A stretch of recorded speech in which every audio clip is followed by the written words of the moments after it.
Good afternoon. My name is Anjali. I'm going to start my presentation with explaining what is human development. So, human development is how people change and grow after time all throughout their lives, from the age of birth to death. So at this age, I still look back at how I've grown up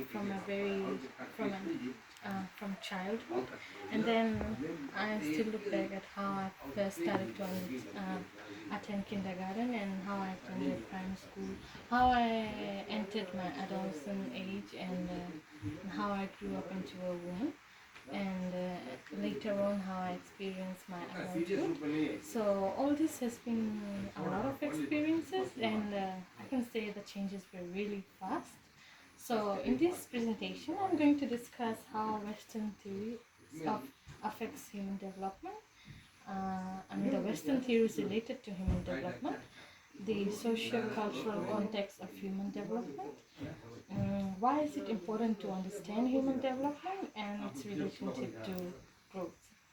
So I see humans. I've placed a photo of a man embedded like a plant. So I see humans as plants because as plants absorb carbon dioxide, sunlight, and water from its environment, that's how humans absorb whatsoever they have been taught from people around us and from parents. They're the first teachers, so they will absorb everything that parents teach them and the people around them and whatsoever they gain from the society and the environment. So I see. So if we nurture the plant well, like if we give the child good attributes such as respect, kindness, loyalty, we are giving them these attributes, we'll get a good fruit out of it. So at the end of the day, we'll get an ethical person. So starting off with the Western theories, my first theory is Fred's psychosexual stage of the development. So during the oral stage, um, this is where a child feeds on its mom's breast. So it gets a satisfaction of sucking and feeding. So in this stage, if this stage is not met, so what happens is the child will be smoking and consuming alcohol. So going through all these bad habits, and also they'll be biting on their nails. So on the anal stage, this is where proper toiletry training comes in the anal stage, because we are not to force the child to go to the toilet or delay the child in the time they need to go to the toilet, because if this happens, they will encounter disorder and messiness in their life. So in the phallic stage, this is where the child will have sexual feelings, sexual urge for its opposite parent. Take for example, a mother to a son to its mother. So this is where the son will be having a sexual feelings for his mom, but after some time they'll feel uncomfortable about it. They'll feel guilt over this fact, and they will of course want to change this. And if they and due to this, if this stage is not met, so they will feel guilt all throughout their life. And in the latency stage, this is however a calm stage where the child will experience friendship and school life.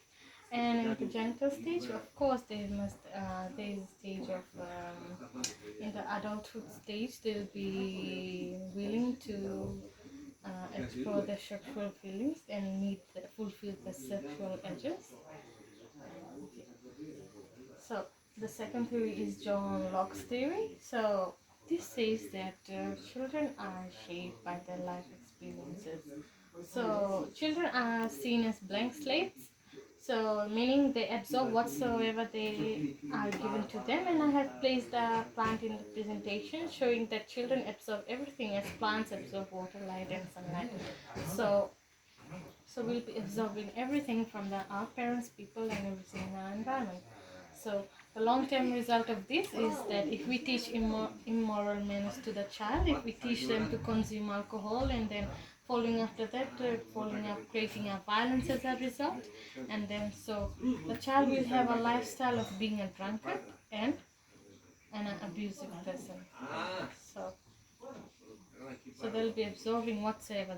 If you teach them bad traits, they will get through these bad traits. If you teach them good traits, they will absorb these good traits. And in the just cognitive development theory, so the first stage is sensory motor stage. So in this first stage, the child will be sensing its environment through using its senses such as touching and listening and seeing the environment around them. In the pre-operational stage, in this stage, the child will use symbol to describe their words. Take for example, they'll be holding a stick to describe that they are they are mites, and also they might float their arms, showing a representation of a bird flying. And in the concrete operational stage, so at this stage the child's reasoning becomes logical, so they'll be able to know that if you place a certain volume of liquid into both containers, one is a larger and one is a smaller container, they'll be able to know that there'll be same volume of water in it, so even though they have been placed in different containers. So and then the last stage is formal operational stage. So in this stage, the child becomes more reasonable, more a critical thinking logis in here. So they'll better critical thinkers, and So take for example, if as a result, if there's a conflict with a parent, they will try to resolve it, because this shows a sense of responsibility has come in a child.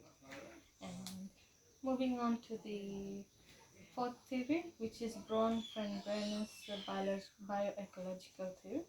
So our development is like totally affected by interaction with our environment. So parents play a huge role in good modeling here. So parents should not model fight or violent activities, or even expose the child to violence media. So because if they do this, the child will have exposed the frequent exposure of violent activities will cause the child to have phobia. Take for example claustrophobia. The child will have a feeling of everything closing and locking into them. So this is because they experience a lot of violence in their young age, and it is scientifically proven the more exposure they will have, the more chances of them having claustrophobia. And so moving on to the socio-cultural context, child's development through parental teaching. So parents are the first teachers of any children, and they play a major role in teaching children to talk. So during our early age, what our mothers encourages us is using of good language and zero tolerance of vulgar language. And so we'll encourage us to use good words. We'll encourage us, we'll give you an attribute of kindness, honesty, respect for others. So this is how a child will communicate with its outside world. This is what the self-identity and self-image is. This is how they will communicate with the outside world and with the people surrounded with them. And another socio-cultural context is taboos and human development. So in our cultural societies, it is seen that taboos affect our development. This is how parents are preparing us in how to interact with the outside world. So some of the example of taboos in Indian society is ladylike behavior. For example, we are not told to laugh out loudly, roam around at night, drink alcohol, raise our voice and talk back, or avoid clothes that exposes our body, because our body should be respected and is a sign of purity. So all these taboos I can say it has made me a great person today, someone of great character, and this was what was best for me. And moving on, So another socio-cultural context is cultural celebrations and human development. So every year in all societies we have remarkable celebrations which leave behind important messages for us. For example, Holi, it is a celebration of colors, a celebration of happiness. This is where we present a hand for friendship, and we leave behind and we remove gaps of rivals here. So through presenting our hands for friendship, we are able to create forgive the other person and this creates peace. And the last socio-cultural context is karma and human development. So in the Hindu beliefs, we believe that everything falls with the law of karma, and what life is where we reap what we sow and get married for a rightful deed and get seen for a wrong deed. So we cannot be expecting good to happen to us if we continuously do bad things to others. So if we do good to others, good will return to us. So what goes around comes back around. So this is the circle of life. Yeah. So the importance of human development is the reason why we must understand human development is so that we have good relationship with our society. We are able to understand why we are experiencing what we are experiencing today and able to understand the other people as well. So take for example, in a classroom, if a child is being stubborn, we cannot totally blame the child for being stubborn, because this must be the attitudes when they must be growing up. They must have had a habit of not sharing the toys with their peers or with their partners. So the importance of human development to growth is we can see that we grow both physically, mentally, and emotionally while we are growing, while we are aging. So these are the bibliography I used for my presentations and for my assignment. Thank you.